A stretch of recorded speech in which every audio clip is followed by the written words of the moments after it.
sejam muito bem-vindos no nosso canal A USP Tá On. E hoje eu tenho aqui o professor Marcos Soledade, né? Muito bem-vindo, professor. Valeu. Vamos estar falando hoje sobre inteligência artificial e lifelong learning, que é aquele processo de se estudar a vida toda, né? Não se parar de estudar mais. O professor, ele é bacharel em sistemas de informação pela USP e também ele tem um curso de educação executiva pela Universidade de Colômbia em Nova York. Seja muito bem-vindo, professor. Valeu, Gastão. Prazer estar aqui. Começo aí perguntando, né? E essas tendências agora que as pessoas têm que estudar a vida toda, algumas profissões não, né? Parece que podem se aposentar tranquilo, mas uma parte, né, do mercado vai ter que se manter ativo, né? Até morrer talvez, né? Já que a nossa aposentadoria hoje a tendência é não ter mais grandes aposentadorias na tendência do mercado. O que o senhor acha dessas tendências? Olha, Gastão, eu acho que é um tema bastante cheio de lentes diferentes pelas quais a gente pode olhar, né? Eu acho que quando a gente fala de lifelong learning, né, então esse conceito da gente hoje, né, aprender constantemente, seja no seu ambiente de trabalho, seja em casa, seja enquanto você está fazendo um exercício, correndo, eu acho que é uma tendência que vai muito ao encontro, né, dessas novas tecnologias que a gente enxerga por aí hoje, porque de certa forma, toda vez que existe um movimento de novas tecnologias surgindo, existe também a necessidade de você aprender sobre essas tecnologias, né? Então, eu sou adepto daquela escola de que uma tecnologia ela não surge para acabar com um determinado segmento, né? Ela surge para transformar aquele segmento, como foi a máquina de escrever com computador, como foi as tecnologias que eram físicas, né? Tipo mouse de bolinha. Quebra das máquinas, lembra que todo mundo achava que quebrando as máquinas iam resolver o problema, não adiantou nada. Exato, eu acho que as máquinas elas vieram, né? Elas estão aí até hoje para transformar o trabalho, né? Então, de certa forma, para permitir que a gente trabalhe de maneira mais eficiente, que a gente escale a nossa capacidade de fazer operações manuais, né? E isso num mundo que tem cada vez mais gente e com recursos cada vez mais escassos, é algo essencial, né? Para que a gente consiga se manter ali coeso enquanto sociedade. Então, nesse contexto, né, em que essas novas tecnologias elas estão sempre surgindo, agora a gente fala muito de inteligência artificial, até pela emergência, né, desses novos modelos que a gente chama de modelos de linguagem imensos, né, os Large Language Models, os LLMs, aprender se tornou um processo essencial, né? Sempre foi, mas ele se torna um processo essencial também frente a essas novas tecnologias, né? Então, de certa forma, independentemente da profissão que você atue hoje, de uma forma ou de outra, alguma dessas tecnologias vai acabar tangenciando aquilo que você faz, né? Então, ou você aprende aquela tecnologia, ou você vai acabar ficando para trás, né, no trabalho que você faz. E a forma que a gente tem de encarar esses processos de aprendizagem, especialmente dessas tecnologias, que para muitas pessoas elas são até um pouco distantes da realidade, né? Eu ouço muita gente que eu conheço falando, pô, mas eu trabalho com produção de conteúdo, eu trabalho com arte, eu trabalho com música, né? Será que eu preciso mesmo aprender IA? Será que é uma coisa que eu preciso estudar? E eu acho que sim. Eu acho que talvez, e tem até uma autora que eu gosto muito, né? A Marta Gabriel. Ela escreveu um livro super bacana sobre inteligência artificial e como ela faz parte do nosso cotidiano agora. E ela tem uma frase que eu acho muito forte, que é: todo mundo precisa aprender inteligência artificial. Assim como em algum momento todo mundo precisou aprender a usar o e-mail, assim como em algum momento todo mundo precisou aprender a usar o Word, porque como isso faz parte da nossa realidade agora, a gente precisa incorporar também como um processo educacional constante, né? Isso é lifelong learning, assim como hoje é lifelong learning a gente saber se comunicar digitalmente, como é lifelong learning a gente saber instalar um software de edição de slide ou de planilha no nosso computador. Eu acho que os tópicos eles se conversam dessa forma, né? Mas o lifelong learning também tem, assim, ele já vem de um certo tempo o termo, né? Mas a inteligência artificial que entrou pesado o ano passado, principalmente, que realmente houve um boom com o ChatGPT, ela forçou ainda isso, né? Porque ela entrou em todas as áreas. Tinha áreas que achavam que estavam protegidas de um lifelong learning. Ah, não, tá ótimo, vou ter meu livro aqui, tá. Não, né? De repente, pessoas até idosas estão trabalhando e nessa situação de ter que se inteirar do que é a inteligência artificial, que também cria um patamar de que é uma coisa nebulosa, né? A gente sabe que não é tanto assim, porque quem já está mexendo ali, mas tem gente que vê de fora isso e pensa que é uma magia, né? Começa o chat GPT respondendo coisas, fazendo questões de trabalho e coisas. Eu acho que são formas diferentes de interagir, né, com a mesma tecnologia. Então, eu sou uma pessoa da área de tecnologia, eu estudei inteligência artificial na universidade, então, obviamente, eu vou olhar lá para um GPT e eu imagino, né, uma rede neural, enfim, tem N conceitos ali por trás. Mas eu acho que a beleza das tecnologias, para mim, é que elas são utilizadas de formas diferentes, elas são apropriadas pelas pessoas de formas diferentes, né? Então, especialmente quando a gente fala em lifelong learning, né, a gente está pensando muito mais no desenvolvimento de habilidades, de competências necessárias ali para resolução de problemas, para como é que você trabalha em equipe, como é que... né, enfim, se a gente pensa em todo o pacote de competências que estão associadas ao lifelong learning também, né, não só conhecimentos técnicos, mas conhecimentos ali de soft skills, né, de habilidades mais emocionais, eu entendo que a gente também consiga olhar para as tecnologias por esse sentido, por essa ótica, né? Então, se eu sou uma pessoa que trabalha com produção de conteúdo, eu não preciso saber como a inteligência artificial funciona por dentro, né? Eu preciso saber como ela opera e como é que eu posso usar no meu dia a dia, né? Como é que eu vou pegar ali um chat GPT, né, que pode até ser encarado como uma caixa preta ali de mandar uma informação e ele me devolve, eu não sei como ele faz, mas sabendo como ele opera e sabendo que ele pode me ajudar ali a desenvolver um texto ou melhorar um texto que eu escrevi, que ele pode me ajudar a entender melhor um problema, ou que eu posso pegar um texto que é muito complexo, muito técnico e pedir para ele simplificar, já é, de certa forma, o desenvolvimento de uma habilidade importante que me faz trabalhar com aquela tecnologia num sentido que funciona ali para o meu trabalho, né, para o meu segmento.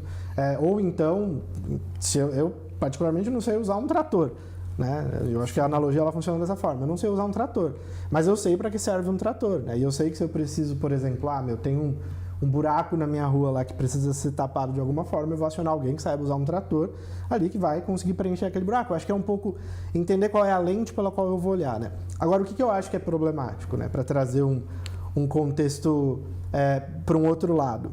Eu acho que existe uma certa caça às bruxas também, né? A todo esse processo tecnológico, e que não é uma coisa que vem de agora, né? O Asimov mesmo falava, né? A tecnologia avançada demais para pessoas que não têm a compreensão dela parece magia, né? Sim.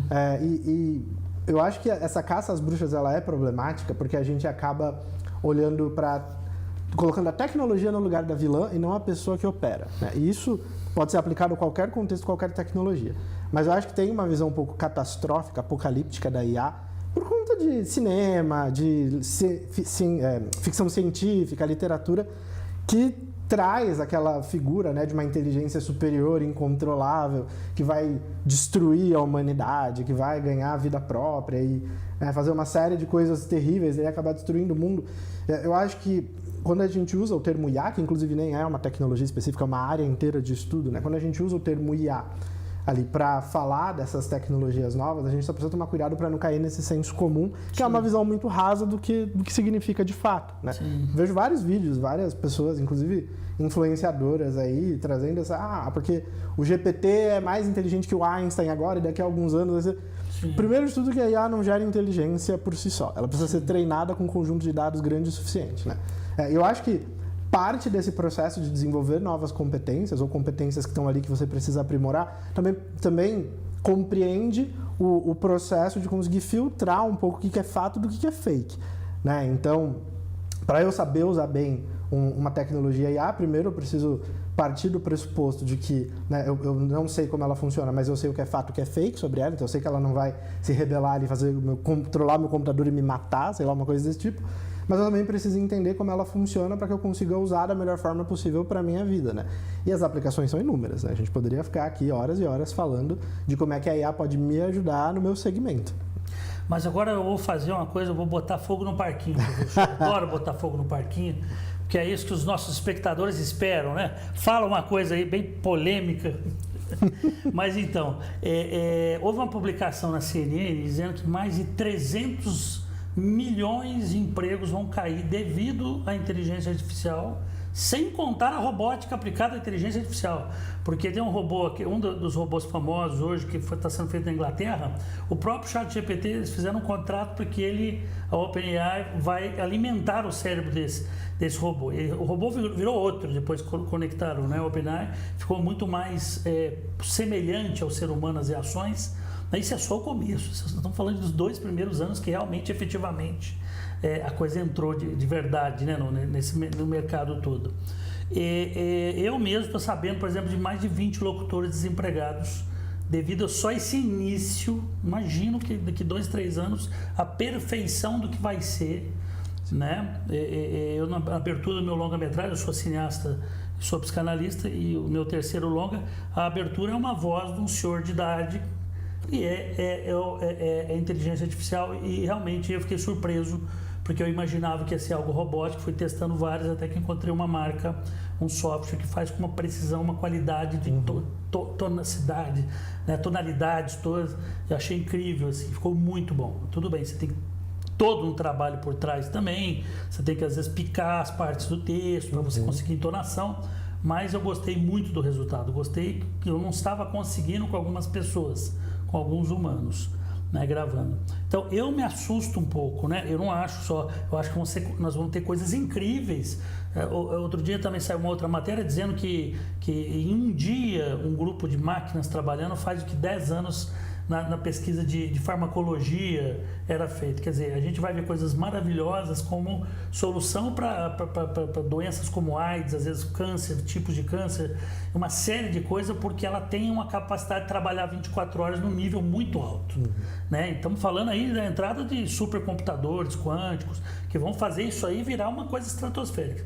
Mas tem essa coisa, minha preocupação são as populações mais pobres. Não é nem a elite. Acho que a classe média, alta, a gente tem as saídas, né? A gente tem caminhos que a gente acha. Eu fico pensando naquele indivíduo que realmente, né, os neném, que muitas vezes eles chamam nos estados, alguns estados eles apelidaram de nem estuda nem trabalha, e quando consegue alguma coisinha, aquilo vai ser algo basal que a máquina vai fazer de cara, né? Um robô desse básico, barato, com o tempo você não vai pagar 13º, não vai ter reclamando, chegando atrasado, bebendo, vai fazer tudo. E me assusta só um pouco esse lado social, que todo cineasta tem, né? Pensar muito também nas populações carentes. Então, assim, já botei o fogo no parquinho.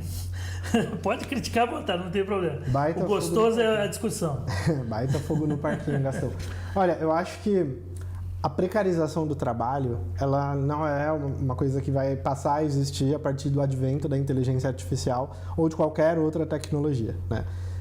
De novo, né, eu posso montar uma rede neural, uma tecnologia, uma IA, vamos chamar assim, para resolver um problema difícil, como, por exemplo, ajudar alunos de uma escola totalmente sem conexão, que fica num país que tem um índice altíssimo de vulnerabilidade, ou eu posso usar uma IA para colocar arma num drone e fazer de alvo uma população específica, né? Então, de novo, é como a gente usa a tecnologia que gera as implicações sociais ali, né, dentro daquele contexto. Então, eu fico pensando, né, que quando, por exemplo, a gente passou pela Revolução Industrial, né, e aí a gente começou a automatizar fábrica e produzir carro em série, produtos de maneira ali muito mais rápida do que a gente produzia antes, eu tenho certeza que a gente teve algumas... eu não preciso nem me usar como fonte, né? A gente olha na história aí, uma série de revoluções, a criação de sindicatos para representar as pessoas e mais uma série de coisas. A crise de 29 mesmo coincidiu com o boom da... Exatamente. Mesmo o Fordinho 29, o boom da industrialização, muitas pessoas ficaram desempregadas. Exatamente. Né? Então, se a gente para pensar na precarização do trabalho, ela é muito mais uma questão de dinâmica social, né? De como a gente enxerga a população. E aí a gente pode passar por uma série de recortes demográficos, sociais e históricos, né? Então, quem são as pessoas que têm menos acessos, quem são as pessoas que estão exclusas de determinadas camadas sociais, ou que, né, o próprio acesso ao ensino superior, que ainda no Brasil é uma coisa bastante complexa para muita gente, né? O Brasil, por exemplo, é um país que só universalizou a educação na década de 80, né? Então pensa, antes da década de 80 tinha muita criança que ainda não tinha direito à educação básica, né? A gente passou a universalizar a educação ali, e era pro fim da década de 80, nem pelo começo, né? Então imagina o quão complexo é para essas pessoas que estavam sem acesso à educação, moravam em lugares de vulnerabilidade para conseguir algum trabalho que fosse, né?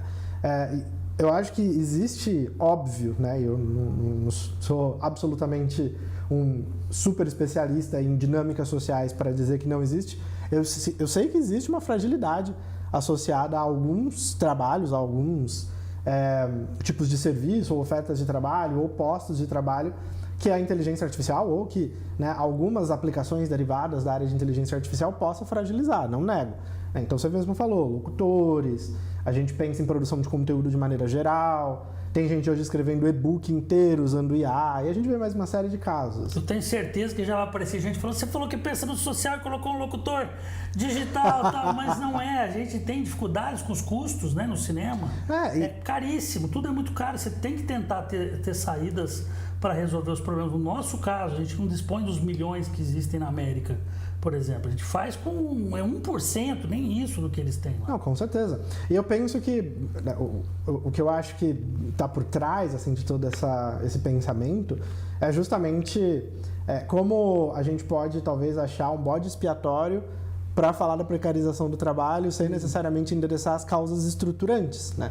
A ferramenta tecnológica IA, ela é uma ferramenta que hoje ela está aberta, qualquer pessoa consegue abrir o YouTube, se tem uma conexão à internet, seja de celular, consegue abrir o YouTube e em 5 minutos aprender como usa o ChatGPT ou alguma outra inteligência artificial, já que tem até aplicativo hoje com outros cérebros, digamos assim, treinados, que as pessoas podem usar. Então é um conhecimento que, por mais que seja um pouco mais complexo, ele está democratizado. Eu conheço pessoas que são de áreas totalmente diferentes da minha, que é uma área de tecnologia.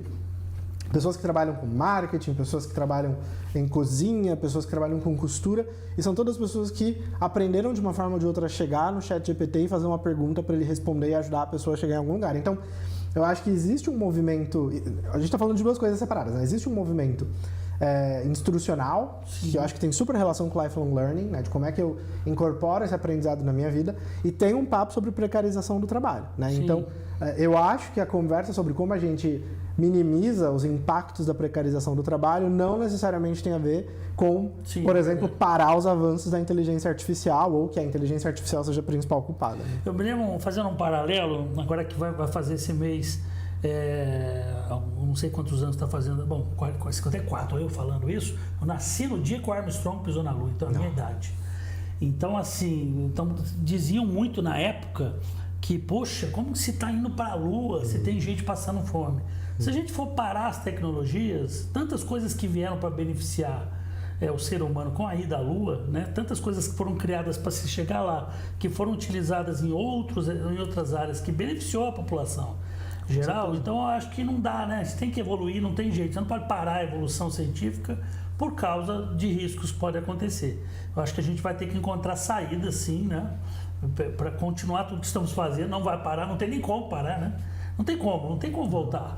Não, com certeza não. E acho que você até tocou numa coisa que é muito importante para mim, né? Porque toda a minha carreira foi em cima de tecnologia para impacto social, né? Então, eu acho que a grande equação que a gente fica tentando resolver o tempo todo é justamente como é que a gente consegue promover o desenvolvimento social por meio do avanço tecnológico, né? Não faz nenhum sentido eu tirar recurso que poderia estar gerando retorno direto à alimentação, saneamento básico, educação e saúde para uma determinada população e colocar isso em desenvolver um mega projeto tecnológico de inteligência artificial e não sei o que, se isso não for trazer algum retorno para essas pessoas.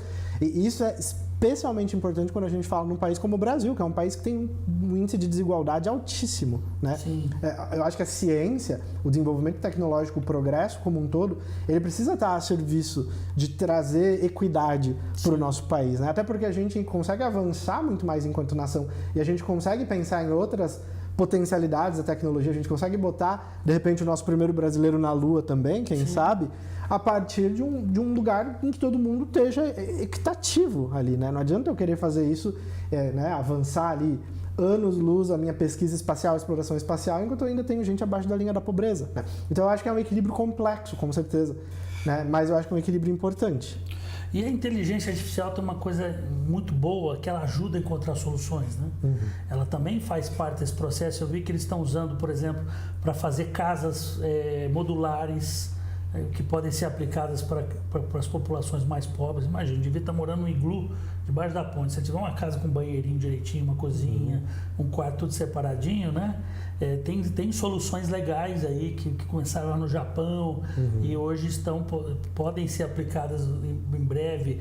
Soluções também para se produzir mais alimentos, para se ter e isso pode ajudar também as populações mais pobres. Eu torço muito, eu acho que eu acho uma maravilha a tecnologia. Assusta a gente, a minha área, que é a área de audiovisual, está assustada. A conversa toda é que uma pessoa pega um script, joga a cena e fala, cria a cena e sai uma cena pronta, inclusive com efeitos muitas vezes. Então isso agora, eu imagino 2, 3 anos aqui, você vai simplesmente escrever o script. Você não vai precisar de técnico, não precisa de câmera, não precisa de nada. Você viu o Sora, como é que é? É inacreditável, né? Você diz, eu quero que o ator seja parecido com o Brad Pitt, com o cabelo assim, vai ter não sei o que, uma cicatriz, ele faz tudo. E é a primeira série, nossa, evolui muito rápido, né? Daqui 2, 3 anos estamos no nível tal, que você vai... O roteirista vai poder transformar um filme sem ser nem câmera. Só vai dar o padrão e colocar o texto lá. Assim, acho que a gente pode brincar de futuros prováveis, né? Futuros possíveis, assim. Eu particularmente não sou muito adepto de fazer futurologia, porque eu acho que as coisas elas tomam rumos, às vezes ou muito diferentes, às vezes elas vão para algum lugar que a gente acha que elas vão, mas tudo depende muito do contexto, né? O que eu penso é que isso vai acontecer de qualquer forma, né? Tem bilhões e bilhões de dólares sendo investidos. E vai aumentar mais, né? Vão surgir mais. Cada vez mais. Startups. A OpenAI é uma das está ganhando muito, né? Uma valuation cada vez maior, se tornando uma das empresas mais valiosas do mundo. A Nvidia, que é a empresa que fabrica as placas, né? Que a gente usa o GPU, né? Que é para conseguir paralelizar o processamento e acelerar o treinamento dessas inteligências, é uma das empresas mais valiosas do mundo. A Apple acabou de integrar o GPT como a inteligência principal com a Siri, né, que é a assistente pessoal dela. Então, assim, um super movimento de mercado, duas empresas extremamente valiosas trabalhando juntas, não tem como a gente impedir. O progresso vai acontecer, a gente vive num sistema capitalista em que as grandes empresas, elas ainda têm muita influência e muito impacto sobre os rumos que a gente toma enquanto sociedade como um todo. E maximizam o lucro, inevitável. Sempre maximizando o seu lucro. Qualquer um que for dono de uma empresa vai querer cortar custos. Com certeza absoluta. Qualidade. E não é nem só pelo lucro, mas é também pelo quanto isso consegue direcionar, né, a dinâmica ali do mundo como um todo. Mas eu acho que o ponto é que isso vai acontecer. A única coisa que nós, cidadãos normais, conseguimos fazer em relação a isso é aprender, entender e usar isso ao nosso favor, né? E você que está aí me escutando, aluno, você que está prestando atenção nessa palestra, estude inteligência artificial. Vocês não sabem nada, vai atrás, procure entender, porque realmente tem que saber. Você não pode ser um mentecapto numa área dessa. Você tem que saber. Fique por dentro, tem vários aí tutoriais, dá uma ali no YouTube de graça, tal. Por favor, não deixe para a última hora, que você pode, se você chegar um analfabeto em inteligência artificial no mercado, imagina quem está no primeiro, segundo ano de faculdade, quando formar, tem que estar PhD nisso, né? Com certeza. Porque vai ficar para trás, seja numa coisa ou outra, seja um aplicativo que você vai ter contato dentro da empresa que você entrar, não tem como fugir. Não tem como fugir. O futuro é agora e a gente faz parte dele. Nós vamos encerrar essa entrevista, deu o nosso limite aqui, né? A pessoa da técnica já está me avisando. Então, eu espero que vocês acompanhem entrevistas como essa, entrevistas que vão manter você atualizado aqui na USP Itaon, tá? O canal A USP Itaon. Então, por favor, fique ligado, clique aqui embaixo no like, dê o seu like, ok? Inscreva-se no canal também, você tem um botãozinho de se inscrever, faça parte aqui do nosso grupo, porque aqui vai ter sempre coisa atualizada e o que há de mais, a discussão do momento em áreas científicas, você vai encontrar aqui. Um abraço. Valeu!